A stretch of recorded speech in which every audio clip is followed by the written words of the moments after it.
کرام علماء حضرات اور دینی محبت رکھنے والے بھائیوں، مسجد کے سامنے جتنے لوگ بول رہے ہیں جو کچھ بھی، اس کا کم سے کم احترام رکھیں کہ مسجد کے سامنے ہم کم سے کم سچ بول رہے ہیں۔ اگر یہ سچ بولنے کی بات آ گئی تو انشاءاللہ ہم لوگ اپنے امتحان میں کامیاب رہیں گے۔ اور یہ دعا کرتے رہیں آپ، پتھر گلی ہو یا یہ علاقہ آپ کا معمولی علاقہ نہیں ہے، ہندوستان میں مشہور علاقہ تحریکوں کے لیے خاص کچھ علاقے ہیں کلکتے میں جہاں سے تحریکیں چلی ہیں۔ وہ ایسی تحریکیں ہیں جو بہت بڑی بڑی تحریکوں میں بدل گئی ہیں۔ 14 لاکھ آدمی جب اردو کی محبت میں جمع ہو سکتے ہیں اردو زبان کے لیے، تو اپنی شریعت کی حفاظت کے لیے، اوقاف کی حفاظت کے لیے، ملک میں قوم و ملت کے اتحاد کے نام پر کیا یہاں ہم لوگ سب جمع نہیں ہو سکتے ہیں؟ بے شک ہو سکتے ہیں۔ پتھر گلی سے بھی ہزاروں لاکھوں لوگ یہاں گئے تھے جو 14 لاکھ کے مجمع میں شریک ہوئے ہیں۔ اردو کی تحریک پر آپ اتنے لوگ جمع ہو جاتے ہیں۔ اسلام کے سلسلے میں اگر وقت خطرے کا آتا ہے تو کیا آپ جمع نہیں ہوتے ہیں؟ بے شک۔ مسلم پرسنل لاء پر کوئی آفت آ جائے گی تو کیا آپ نہیں جمع ہوں گے؟ شریعت پہ آفت اگر کوئی آ جائے گی، مصیبت آ جائے گی تو اس کے لیے آپ جمع نہیں ہوں گے۔ اور ساتھ ساتھ ابھی تو تمام اوقاف، تمام مدارس کہاں چلتے ہیں؟ یہ مدارس چلتے ہیں اوقاف میں زیادہ سے زیادہ، اور تمام مسجدیں کہاں چلتی ہیں؟ یہ سب اوقاف کی پراپرٹیز ہیں۔ قبرستان اوقاف کی پراپرٹیز، اور ساتھ ساتھ آپ کے سامنے، آپ کی آنکھوں کے سامنے امام باڑے مٹتے چلے جا رہے ہیں۔ ہگلی حاجی محمد محسن صاحب نے ہگلی میں جو کچھ اپنا باغ لگایا تھا وہ باغ اب کہاں رہا ہے؟ آپ دیکھیے اتنا بڑا امام باڑہ جس کے لیے انہوں نے کتنے روپے اپنے مختص کیے تھے تاکہ ہمارے یہاں تعلیم کے سلسلے میں خرچ ہو۔ آپ جانتے ہیں حاجی محمد محسن فنڈ اس کا کہاں ہو گیا؟ آپ کھوتے چلے جا رہے ہیں آہستہ آہستہ، آپ انٹرسٹ نہیں لے رہے ہیں۔ آپ پوچھئے ہگلی کی ایک بہت بڑی پراپرٹی جس کا تعلق خضر پور، اقبال پور اور بہت سے علاقوں سے، توضیع نمبر 92، 10 لاکھ سے زیادہ وہاں 10,000 بیگھا ہماری پراپرٹیز وہاں ہیں، لیکن آپ کہاں آواز اٹھا رہے ہیں؟ آواز اٹھانے والے جب آواز اٹھاتے ہیں تو آپ اس کو مختصر کر دیتے ہیں، اس کو طاقت نہیں دیتے ہیں۔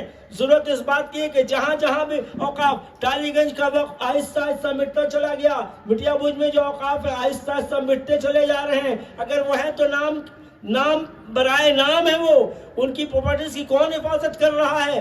گورنمنٹ نے اوقاف میں شامل تو کیا سب کو، لیکن اوقاف اس بات کہ ہمیں گارنٹی نہیں دے پا رہے ہیں کہ ہماری پراپرٹیز محفوظ رہیں گی۔ اور اب تو وہ بل آ رہا ہے جو آفت ہے، قیامت سے کم نہیں ہے ہم لوگوں کے لیے۔ یہ وقت جو جتنے لمحات آپ گزار رہے ہیں اس وقت، جب تک کہ ہماری تحریک کامیاب نہیں ہو جاتی تو سمجھیے کہ ہم لوگ قیامت ہی کے معاملات میں ہیں۔ محشر بپا ہو رہا ہے، قیامت میں ہم سے سوال کیا جا رہا ہے تمہاری پراپرٹیز کہاں ہیں؟ بتاؤ مسجد کے لیے تم نے کیا کیا، امام باڑوں کے لیے کیا کیا، درگاہوں کے لیے کیا کیا، قبرستانوں کے لیے کیا کیا؟ بتاؤ، تم جواب دو۔ خداوند عالم جواب لینے کے لیے تیار ہے، اس کے فرشتے سب ہمیں پوچھ رہے ہیں ہم سے، اور ہم کیا جواب دیں گے یہ سب سوچ لیجئے۔ ہم نے اپنے طور پر آپ کو اوقاف کے سلسلے میں، مسلم پرسنل لاء کے سلسلے میں، بابری مسجد کے سلسلے میں، اردو زبان کے سلسلے میں بار بار آگاہ کیا ہے، اور پھر ایک مرتبہ آخری اذان ہم یہاں سے دے رہے ہیں کہ انشاءاللہ ہمارے مقررین جنہوں نے جو باتیں یہاں سامنے رکھی ہیں، کامران حسین ایڈوکیٹ سے لے کر ابھی تک جو بھائی صاحب عادل صاحب جو یہاں تشریف لائے ہیں، اور بڑے بڑے علماء اور مقررین تشریف لانے والے ہیں، اور بڑے بڑے وکلاء کی بھی ہمیں ضرورت ہے اس وقت، اس لیے کہ جہاں ہمارا ذہن کام نہیں کرتا ہے وہاں ہم وکیلوں سے مشورہ لیتے ہیں، قانون کو جاننا چاہتے ہیں، ان وکیلوں کی زبان سے بھی آپ اپنی باتیں سنیے گا۔ اور وہ لوگ مبارکباد کے مستحق ہیں جو ہمارے نہیں ہیں، ہمارے اسلام میں نہ رہنے کے باوجود بھی وہ ہماری لڑائی لڑ رہے ہیں، ہم ان کے بھی مشکور ہیں۔ انشاءاللہ جہاں جو راہ مستقیم پر رہتا ہے ہم اس کا ساتھ دیتے ہیں۔ آپ آج اس وقت تحریک کے معاملے میں رہیں، آپ صرف ضعیف زیادہ نظر آتے ہیں۔ جوان کہاں چلے گئے؟